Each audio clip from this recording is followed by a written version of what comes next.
This is RTV6 News at 5:30, working for you. And now at 5:30, second chances. We've all had them, but an employment program started by a sheriff's deputy could be life-changing for generations to come. And Backpack Attack, a big effort to provide school supplies to kids, is underway, but they need a different kind of help this year. Usher. Topping the lineup, pushing for change in the face of hate. One man opens up about his journey to help reform members of the KKK. Also, one of the ideas behind police reform is having more mental health experts on calls. We're looking at several programs nationwide already having success. And police use different tactics to control protests. We're taking a look at the non-lethal measures and why a former officer has concerns about the techniques.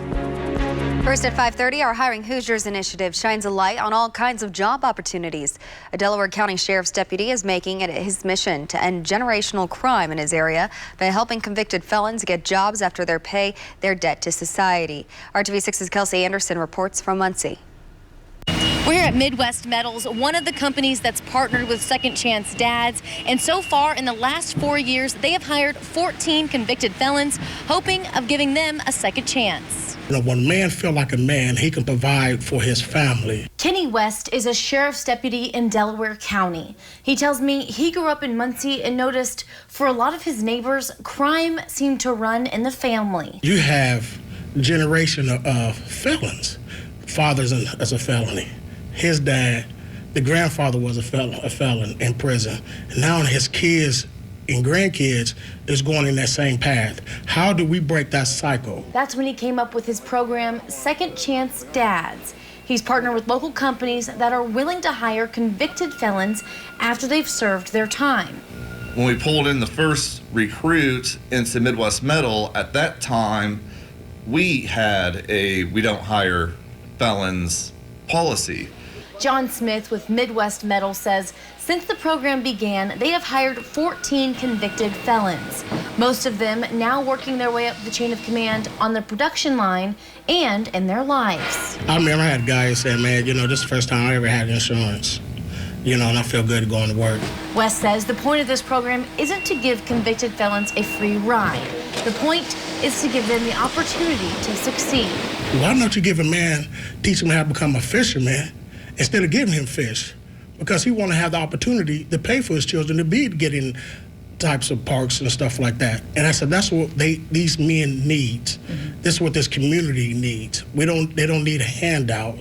They need opportunities. Now both West and Smith are working to help more people and get more companies involved in giving dads a second chance. As long as he pays debt to society, he should be able to work. As an officer, West tells me he and the rest of his department don't want to lock people up. They want to get people on the right path. I don't make anything off of this. There's nothing that I make off of this. And I told him about you paying me is being successful. Eventually, both West and Smith say they would like to see companies in Indiana and across the country get rid of their no felons policy. I'm Kelsey Anderson, RTV6. Thank you, Kelsey, for that. And right now, felons are the only class of people who are not protected against discrimination in the workplace. We've got more information on how to get involved with Second Chance Dads on the IndyChannel.com. Kevin. Well, if you have evening plans, going for a bike ride, got some yard work to do, you should be in good shape. We did have that one area of showers that faded away when it rolled through Lafayette and, well, between Lafayette and Crawfordsville. Still some clouds there. This weekend, a different story. It won't be a washout, although we're talking about thunderstorms are likely. There'll be plenty of dry hours. It's just when the thunderstorms pop up, they produce rain that will be heavy because of the very humid conditions. There's the cloud cover, the cumulus field that we have. 77 rain-cooled degrees in Lafayette and Crawfordsville, while it's 87 in Bedford. During the evening hours, we're dry. Tomorrow could have a couple of showers through the first part of the day. We'll focus on our better chance for rain as we move toward the weekend and the high heat for tomorrow coming up. The CDC updated its guidance on who is at increased risk of severe illness from COVID-19, removing the specific age threshold of 65 and older and replacing it by simply saying the risk increases steadily as you age. This comes as the U.S. hit another discouraging milestone, the highest number of new coronavirus cases in a 24-hour period. Recent surges in several states have led to their highest hospitalizations. New models are predicting that nearly 180,000 people could die from coronavirus by October. The CDC also said it's likely actual cases are likely 10 times higher based on antibody blood samples. Meanwhile, new action to curb rising cases is being taken. Just today, Texas paused any further reopening plans. The governor also ordered hospitals in the hardest hit areas to postpone elective surgeries. In Miami, surge teams are going door to door this weekend in areas with the highest infections, handing out kits with masks and hand sanitizer. This is a ongoing, straightforward transmission. I liken it more to a forest fire. Wherever there's wood to burn, i.e. susceptible humans, is going to find them. Infectious disease experts tell the editor of the Journal of American Medical Associations that COVID-19 isn't like any other pandemic modeling, and even contact tracing will present challenges in curbing spread because there's nothing to offer infected people besides guidance to stay home. I think distancing is really the only focus we have, and it has proven to be successful. Experts also say there are challenges when it comes to using masks, saying they need better research on which types of masks work best in which scenarios. In addition, they're keeping a close eye on various news outlets and video of how people wear masks. You know, over 25% of all people that we can show on the screen have the cloth under their nose, meaning that, it's like fixing 3 of the 5 screen doors in your submarine. If we're going to use them, we got to use them correctly. Michael Osterholm doesn't think there will be a second wave. Instead, cases will just continue to fluctuate in various places at various times. In regards to the fall and opening schools, he said they just need to be prepared to pivot quickly. Well, ahead in the lineup, one of the calls surrounding police reforms includes having more mental health experts on the ground. Several programs nationwide that have made this change have seen success. A closer look at what they're doing. Days. Visit your local Hyundai dealer today. An effort to make sure students in Indianapolis are ready for back to school is off and running. Indy Backpack Attack is conducting a virtual fundraiser this year to raise money to buy school supplies. Instead of collecting actual supplies due to COVID-19, the organization provides school supplies to IPS and mayor-sponsored charter school students. They are hoping to raise $300,000 by July 24th. They say that should be enough to provide supplies for 35,000 students. You'll find a link to donate in this story in the IndyChannel.com. While the calls to defund police departments continue, there are some major cities that have already had success in changing police involvement in certain scenarios. That includes programs that limit police interaction and bring in proper reinforcements in situations where mental health is a primary factor. A police officer, a paramedic, and a social worker in one vehicle in response to mental health crisis as one unit. So they're not waiting for the social worker to arrive, or they're not waiting for the paramedic to come. Social worker director Curtis Young is talking about cooperation with Dallas police to bring specialized mental health treatment to 911 emergencies. It's been in place since 2018. It's critical because people with untreated mental illness are 16 times more likely to be killed during a police encounter, and at least 1 in 4 deadly law enforcement encounters involve an individual with serious mental illness. Our partners at Newsy found since January, the Right Care team has handled more than 6,000 calls. Less than 4% of those calls resulted in an arrest. Also, quality of life citations for things like disorderly conduct and public intoxication have dropped. The program is an alternative to policing, but at the same time, Young says it doesn't work without police. We are a partnership with the police department, and that's such an integral piece of it that we're not just social workers out there going house to house and taking 911 calls ourselves. We have been folded into this system and very much welcomed by the police department. A similar program in Eugene, Oregon has been around for more than 30 years and responds to about 24,000 calls annually. The Cahoots co-response team says it has never had a serious injury or death that their team was responsible for.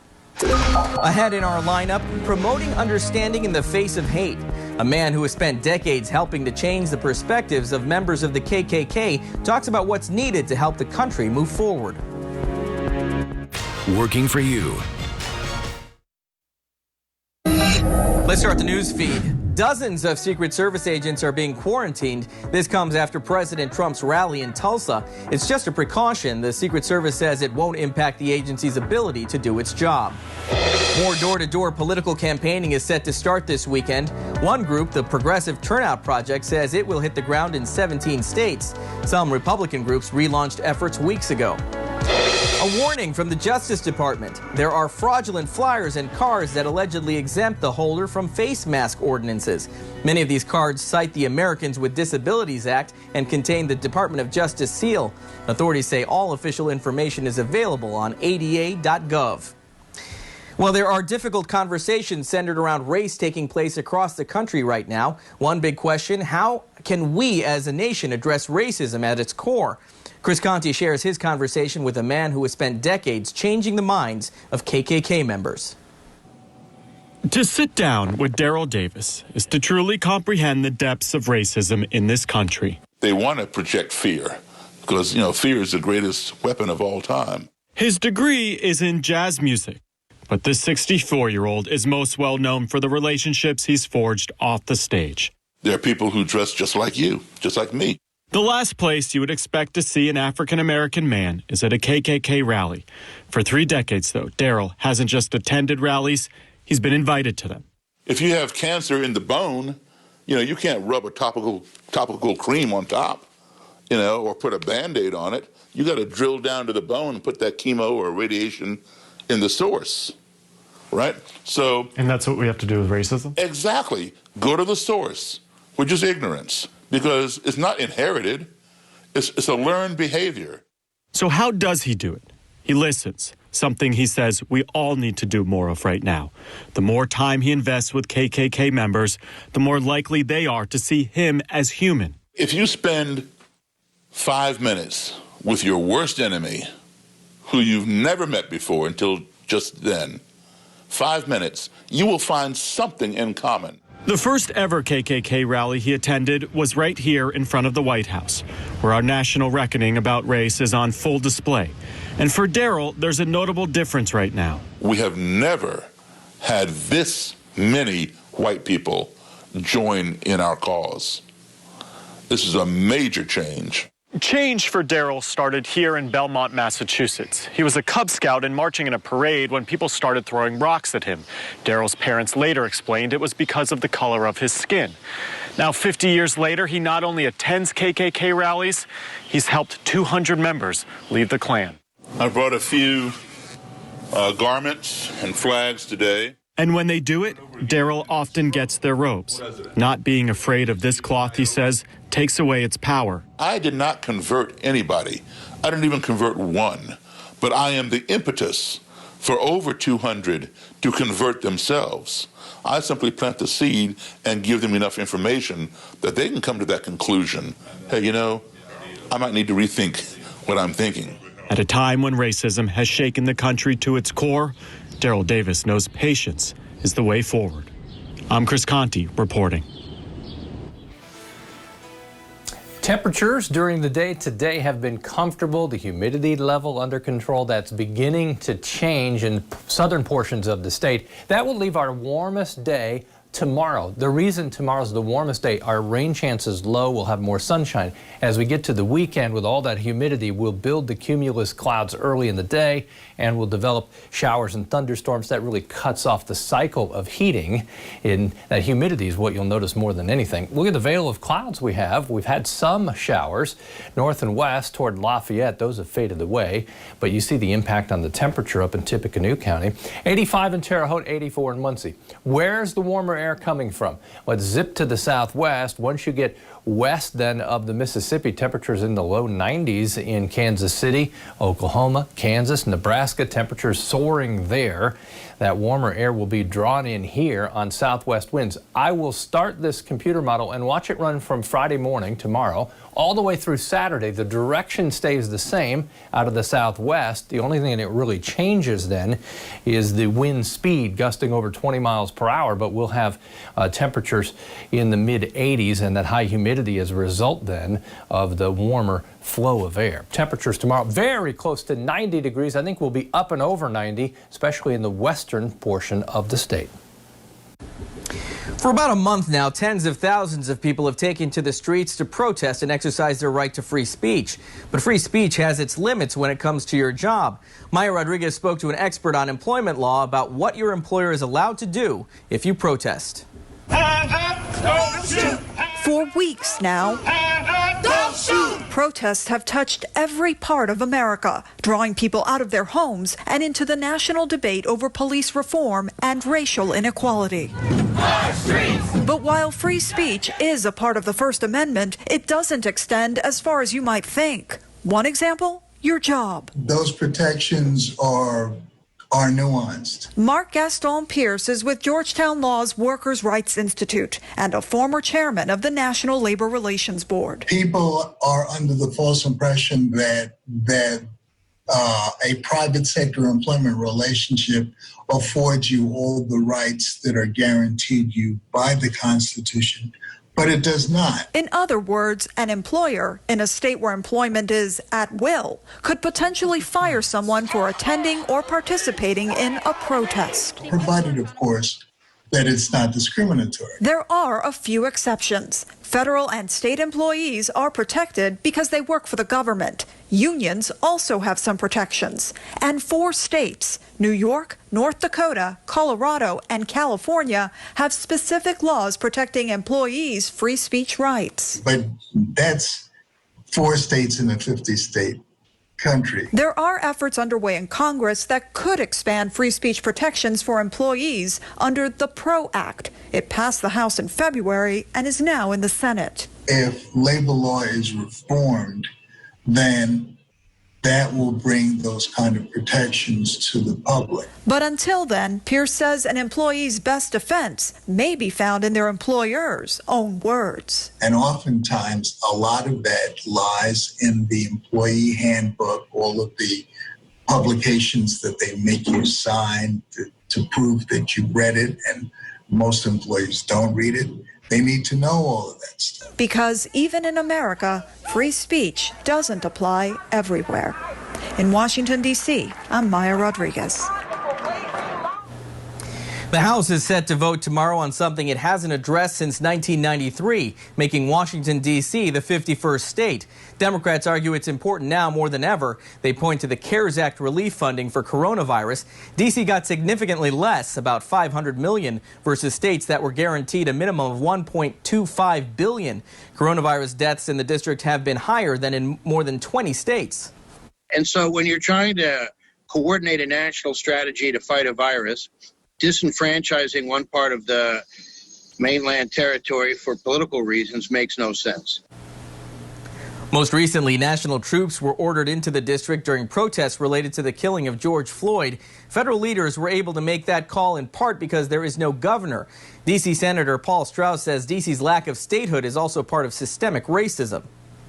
You know, one of the main reasons why Southern leaders wanted the capital of the United States in their territory was so that they could perpetuate the institution of slavery, denying rights to a diverse city, for many years a majority African-American city, and still a predominantly city where the majority of the population is non-white, is really part of the legacy of that racism. Our political editor, Joe St. George, explains the opposition to making D.C. a state. You need Republicans in order to create a 51st state, and there is a concern that Republicans would be handing Democrats 2 more votes in the U.S. Senate by allowing D.C. to become a state. Again, the House is scheduled to vote tomorrow and has enough support for it to pass. Well, police have been using different tactics nationwide to control protests.